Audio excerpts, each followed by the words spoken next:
ಅದು ಅಪರೂಪದ ಔಷಧೀಯ ಗಿಡಗಳ ತಾಣ. ಹಸಿರಸಿರಿ ವಿಪರ್ಯಾಸ ಅಂದ್ರೆ ಈ ಪ್ರದೇಶವನ್ನ ಸಂರಕ್ಷಿತ ಪ್ರದೇಶವೆಂದು ಘೋಷಿಸಿದ್ದ ಸರ್ಕಾರ ಒಂದೇ ವರ್ಷದಲ್ಲಿ ಕೈಬಿಟ್ಟಿತ್ತು. ಇದರ ಹಿಂದೆ ಬಲ್ದೋಟ ಕಂಪನಿಯ ಹುನ್ನಾರವಿದೆ ಅನ್ನೋ ಆರೋಪವಿದೆ. ಹೀಗಾಗಿ ಈ ಭಾಗದ ಜನ ಮತ್ತೆ ಕಪ್ಪತ್ತಗುಡ್ಡವನ್ನ ಸಂರಕ್ಷಿತ ಪ್ರದೇಶವೆಂದು ಘೋಷಿಸುವಂತೆ ಹೋರಾಟ ನಡೆಸ್ತಾ ಇದ್ದು, ಇವತ್ತು ಹೋರಾಟ ತೀವ್ರ ಸ್ವರೂಪ ಪಡ್ಕೊಂಡಿತ್ತು.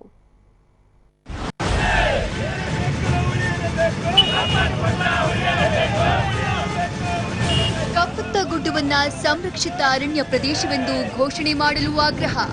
ಸಾವಿರಾರು ಜನರಿಂದ ಪ್ರತಿಭಟನೆ. ಕಪ್ಪತ್ತಗುಡ್ಡವನ್ನ ಬಲ್ದೋಟ ಕಂಪನಿ ಮಡಿಲಿಗೆ ಹಾಕದಂತೆ ಎಚ್ಚರಿಕೆ. ಸರ್ಕಾರದ ವಿರುದ್ಧ ಹೋರಾಟದ ಕಹಳೆ.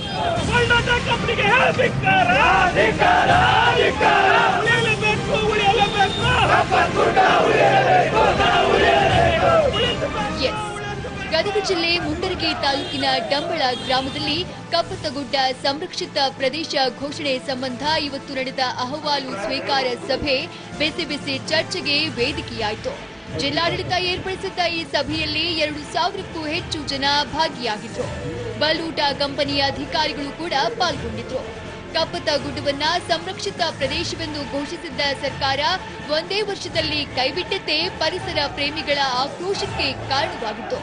ಕಪ್ಪತ್ತಗುಡ್ಡದಲ್ಲಿ ಬಲ್ದೋಟ ಕಂಪನಿಗೆ ಚಿನ್ನದ ಗಣಿಗೆ ಅನುಮತಿ ನೀಡಲು ಸರ್ಕಾರ ಇಂತಹ ಹುನ್ನಾರ ನಡೆಸಿದೆ ಅನ್ನೋ ಆರೋಪ ಪರಿಸರ ಪ್ರೇಮಿಗಳದ್ದು. ಹೀಗಾಗಿ ಹೋರಾಟ ತೀವ್ರಗೊಂಡ ಹಿನ್ನೆಲೆಯಲ್ಲಿ ಜಿಲ್ಲಾಡಳಿತ ಇವತ್ತು ಜನಾಭಿಪ್ರಾಯ ಸಂಗ್ರಹ ಸಭೆ ಕರೆದಿತ್ತು. ಈ ವೇಳೆ ಮಾತನಾಡಿದ ನಂದವೇರಿ ಮಠದ ಶಿವಕುಮಾರ ಸ್ವಾಮೀಜಿ, ಕಪ್ಪತ್ತಗುಡ್ಡವನ್ನ ಸಂರಕ್ಷಿತ ಪ್ರದೇಶ ಎಂದು ಘೋಷಿಸಲು ಸಾಧ್ಯವಿಲ್ಲದೇ ಇದ್ರೆ ನಮಗೆ ವಿಷ ಕೊಡಿ ಎಂದು ಖಾರವಾಗಿ ನುಡಿದರು. ಬಂಗಾರದ ಗಣಿಗಾರಿಕೆಯಿಂದ ಸೋಡಿಯಂ ಸೈನೈಡ್ ಎಂಬ ತೀವ್ರ ವಿಷಕಾರಿ ರಾಸಾಯನಿಕದಿಂದ ಈ ಭಾಗದ ನೆಲ, ಜಲ, ಗಾಳಿಯನ್ನು ಕಲುಷಿತಗೊಳಿಸಿ ನಮ್ಮ ಜೀವವನ್ನು ಹಂತ ಹಂತವಾಗಿ ತೆಗೆಯುವ ಬದಲು ನೇರವಾಗಿ ನಮಗೆ ಸೋಡಿಯಂ ಸೈನೈಡ್ ವಿಷಪ್ರಾಶನ ಮಾಡಿಸಿ ನಮ್ಮೆಲ್ಲರ ಜೀವಗಳನ್ನು ಒಮ್ಮೆಲೆ ಅಂತ್ಯಗೊಳಿಸಲು ಈ ಮೂಲಕ ಆಕ್ರೋಶ ಹೊರತು ಮನವಿ ಮಾಡಿಕೊಳ್ಳುತ್ತೇವೆ. ಇದೇ ವೇಳೆ ಮಾತನಾಡಿದ ಗದಗದ ತೋಂಟದಾರ್ಯ ಮಠದ ಸಿದ್ದಲಿಂಗ ಶ್ರೀ, ರಾಯಚೂರು ಜಿಲ್ಲೆಯ ಅಪೌಷ್ಟಿಕ ಮಕ್ಕಳ ಬಗೆಗಿನ TV9 ವರದಿ ಪ್ರಸ್ತಾಪಿಸಿದ್ರು. ಹಟ್ಟಿ ಚಿನ್ನದ ಗಣಿಯಿಂದಾಗಿ ಅಲ್ಲಿನ ಮಕ್ಕಳಲ್ಲಿ ಅಪೌಷ್ಟಿಕತೆ ಕಾಡ್ತಿದೆ. ಅದೇ ಅಪಾಯ ಇನ್ಮುಂದೆ ಗದಗ ಜಿಲ್ಲೆಗೂ ಎದುರಾಗುತ್ತೆ ಅಂತ ಆತಂಕ ವ್ಯಕ್ತಪಡಿಸಿದ್ರು. ಅಲ್ಲಿ ರಾಯಚೂರು ಜಿಲ್ಲಾದ್ರೆ ಚಿನ್ನದ ಗಣಿಯನ್ನು ನೀವೆಲ್ಲ ಕಡಿದು ತೋಂತೀರಿ, ರೊಕ್ಕ ಸರ್ಕಾರ ಜಮಾ ಮಾಡ್ತೀರಿ, ಆದ್ರೆ ಅಲ್ಲಿ ಆ ಜಿಲ್ಲೆ ಮಕ್ಕಳು ಅಪೌಷ್ಟಿಕತೆಯಿಂದ ಬಳಲ್ತಾರೆ ಅನ್ನೋದನ್ನ ನಮ್ಮ TV9 ಯಾರು ಅನೌನ್ಸ್ ಮಾಡಿದ್ರೆ ಸರ್ಕಾರಿ ಆಯ್ತು.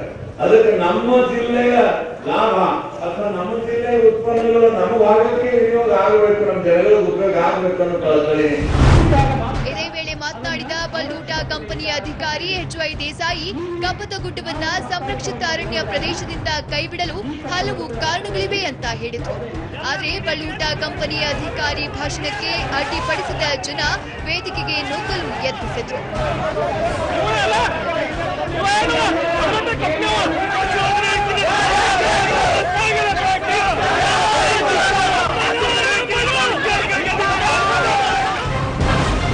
ಶೇಕಡಾ 99% ಜನರಿಂದ ಕಪ್ಪತ್ತಗುಡ್ಡ ಪರವಾಗಿ ಹಕ್ಕೊತ್ತಾಯ. ಜನರ ಅಭಿಪ್ರಾಯವನ್ನ ಸರ್ಕಾರಕ್ಕೆ ತಿಳಿಸುವುದಾಗಿ ಹೇಳಿದ DC. ಇವತ್ತು ನಡೆದ ಸಭೆಯಲ್ಲಿ ಶೇಕಡಾ 99% ಜನ ಕಪ್ಪತ್ತಗುಡ್ಡವನ್ನ ಮತ್ತೆ ಸಂರಕ್ಷಿತ ಪ್ರದೇಶವಾಗಿ ಘೋಷಿಸುವಂತೆ ಆಗ್ರಹಿಸಿದ್ದಾರೆ. ಜನರ ಅಭಿಪ್ರಾಯವನ್ನ ಸರ್ಕಾರಕ್ಕೆ ತಿಳಿಸುವುದಾಗಿ ಗದಗ ಜಿಲ್ಲಾಧಿಕಾರಿ ಮನೋಜ್ ಜೈನ್ ಹೇಳಿದ್ದಾರೆ. ಸದ್ಯ ಕಪ್ಪತ್ತಗುಡ್ಡ ಹೋರಾಟಗಾರರ ಚಿತ್ತ ಸರ್ಕಾರದತ್ತ ನೆಟ್ಟಿದ್ದು, ಸರ್ಕಾರದ ನಿರ್ಧಾರ ನೋಡಿಕೊಂಡು ಮುಂದಿನ ಹೋರಾಟದ ಬಗ್ಗೆ ಚಿಂತನೆ ನಡೆಸಲು ನಿರ್ಧರಿಸಿದ್ದಾರೆ. ಸಂಜೀವ್, TV9 ಗದಗ.